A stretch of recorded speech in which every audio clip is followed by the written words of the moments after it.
Gunung Lawu terletak di Pulau Jawa, Indonesia, tepatnya di perbatasan Provinsi Jawa Tengah dan Jawa Timur.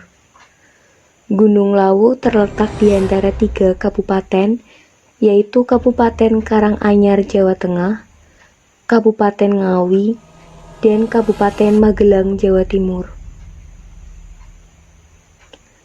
Sebut saja nama saya Heru.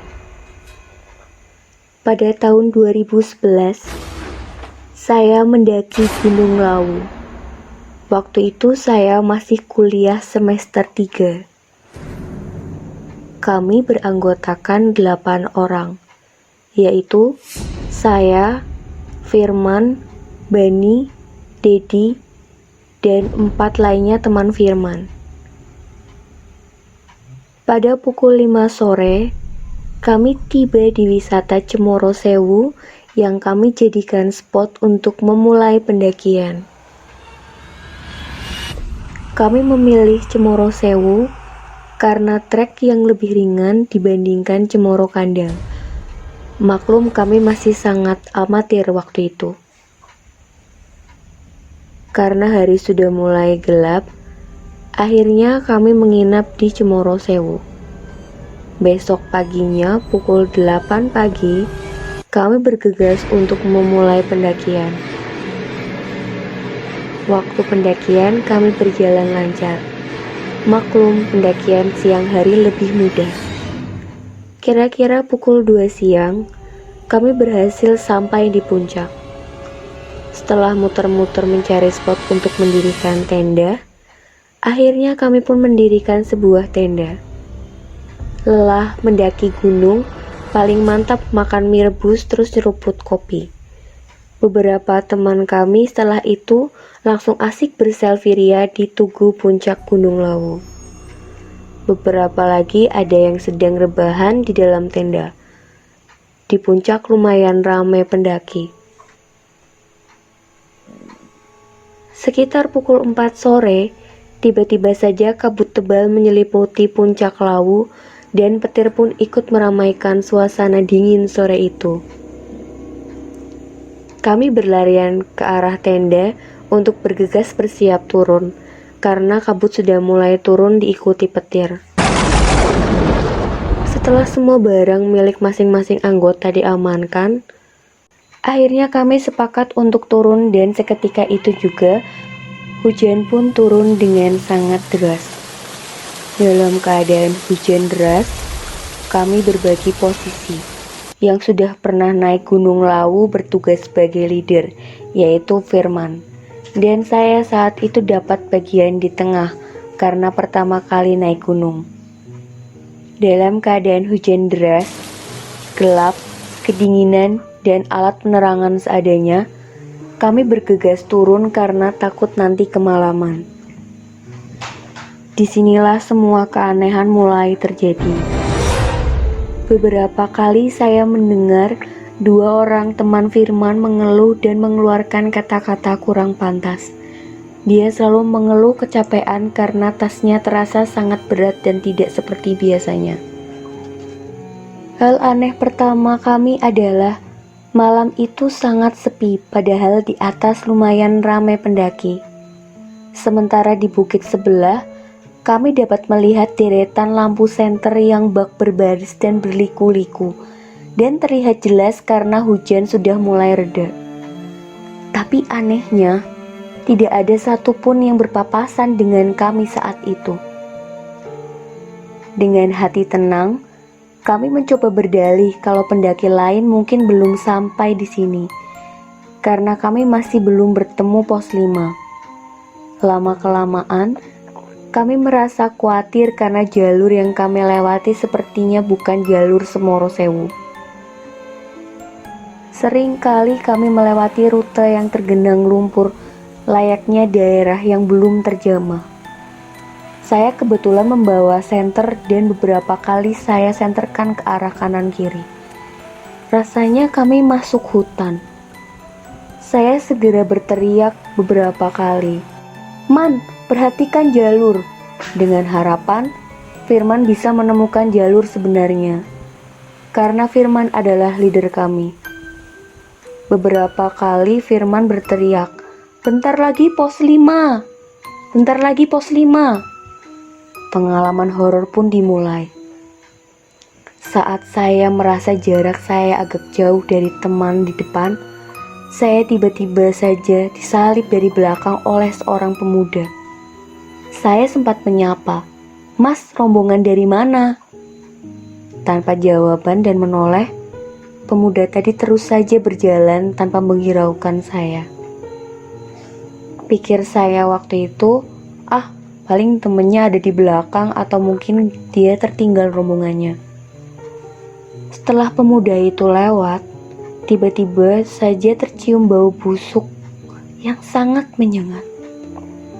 Saya tetap berpikir positif dan terus mengikuti suara leader. Saya menyusuri jalan setapak berbatu dan tepat di samping saya adalah jurang yang kedalamannya tidak saya ketahui. Karena saat itu saya mengarahkan senter ke samping bawah, terlihat pemandangan yang gelap gulita. Tiba-tiba saya melewati sekelompok orang duduk di atas batu besar. Jumlahnya ada 4 orang. 2 di antaranya duduk di atas batu di tepi jurang, sedang 2 lainnya berdiri bersender di batu. Sambil menyapa, saya coba bertanya, "Mas, ini benar jalur Cemoro Sewu bukan?" Namun mereka hanya mengangguk. Anehnya lagi, mereka semua mukanya pucat, matanya sayu, dan sampai sekarang saya masih ingat mukanya. Tiba-tiba Bani yang berada di belakang saya berkata, "Ngomong sama siapa sih lu?" Padahal sangat jelas, tadi saya melewati sekelompok orang itu. Ketika kami berhenti pada sebuah batu besar yang menempel di tebing, leader kami bilang dengan sangat hati-hati bahwa ternyata kami sudah dikerjai. Kami dikerjai sama gaib di situ. Karena tanpa sepengetahuan kami, ternyata ketua sudah memberikan sebuah coretan dari batu di batu besar tadi. Dan dia sudah 3 kali melewati batu besar tadi.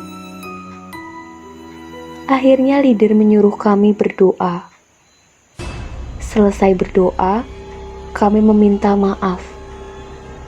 Kami lanjutkan perjalanan kembali. Betul saja, perkiraan 1 jam perjalanan kami langsung bertemu dengan pos 5. Kami sepakat bermalam di sana dan mendirikan tenda karena sudah larut malam. Segera kami istirahat menenangkan diri dan berniat mengisi perut yang sudah keroncongan dari tadi. Pada saat saya sedang memasak mie dan kopi, tiba-tiba ada yang melempari kerikil ke arah saya. Tidak mungkin teman saya jahil ke saya dalam keadaan seperti ini. Saya satu tenda dengan Bani dan Dedi. Pada saat kami berniat tidur, kami mendengar ada suara itik. Dalam hati saya berkata, "Wah, ada kuntilanak nih." Dan benar saja, 1 menit setelah kami mendengar itik, ada suara wanita tertawa. Kami bertiga saling tatap-tatapan satu sama lain. Bani berkata, "Udah, tidur." Saya langsung bergegas memejamkan mata, berniat ingin cepat tidur. Kisaran pukul 8 pagi, kami bersiap-siap melakukan perjalanan pulang. Perjalanan pulang alhamdulillah sukses tanpa ada halangan sampai di Cemoro Sewu. Lega rasanya hati ini. Sampai di Cemoro Sewu, kami belum ada yang bercerita soal kejanggalan-kejanggalan yang terjadi selama turun gunung. Baru beberapa hari setelah kami sampai di rumah, kami baru saling bercerita apa yang terjadi. Kebetulan Dedi teman saya menyeplos kalau di pas pendakian kemarin mendengar ada yang memanggil-manggil namanya. Akhirnya kami pun saling cerita apa yang kami rasakan di sana. Dedi melihat wanita sedang berjalan di depannya. Pas mau manggil teman di belakangnya, wanita tersebut sudah hilang. Beda lagi teman saya Firman. Dia merasa kalau jalannya itu sama persis dengan jalan yang dilewati tadi pagi. Beberapa kali dikasih tahu kalau jalannya kok berlumpur gini, dia sebenarnya sudah curiga sejak awal. Sama seperti asumsi saya, berkali-kali Firman mendengar suara aneh dari arah samping. Ada suara wanita minta tolong, padahal sampingnya jurang. Terus katanya lagi, ada suara ramai kayak layaknya sebuah pasar gitu.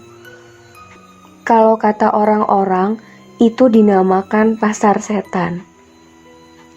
Bani bercerita katanya dia melihat pocong terbang dari satu pohon ke pohon lainnya seperti mengikuti kita. Sampai di pos 5 baru pocongnya hilang. Akhirnya saya bercerita bahwa saya melihat 4 orang. 2 duduk di atas batu di samping jurang dan 2 lainnya bersender di atas batu. Tapi kata teman-teman saya tidak ada yang melihat orang itu. Sekian sepenggal kisah mistis yang saya alami di Gunung Lawu.